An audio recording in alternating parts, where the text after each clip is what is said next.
বিসমিল্লাহির রহমানির রহিম। আসসালামু আলাইকুম ওয়া রাহমাতুল্লাহ। হাকিমুল উম্মত ইসলাহি ফাউন্ডেশনের উদ্যোগে প্রতি ইংরেজি মাসের শেষ শনিবারের ন্যায় এ মাসেও মাসিক ইসলাহি আলোচনা ও ইফতার মাহফিলের আয়োজন করা হয়েছে। স্থান মুরইল গ্রাম জামে মসজিদ। তারিখ 29 মার্চ 2025 রোজ শনিবার। সময় বাদ আসর হইতে মাগরিব পর্যন্ত। আলোচক মুফতি আবদুল্লাহ আল মামুন, মুহাদ্দিস, সান্তাহার দারুল উলুম মাদ্রাসা ও খতিব হবির মোড় জামে মসজিদ।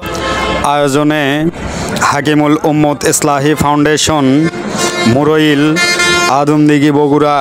উক্ত ইসলাহি মাহফিলে অংশগ্রহণ করে দুজাহানের কামিয়াবি হাসিল করুন। হতে পারে মোমিনদের জন্য এই মাহফিল এলাকাবাসীর সাথে ঈদের আনন্দ ভাগ করে নেওয়ার এক মিলন মেলা। আমি এই মাহফিলে আসবো ইনশাআল্লাহ। আপনি আসছেন তো? সাহলান মারহাবান, এলো মুক্তির আহ্বান।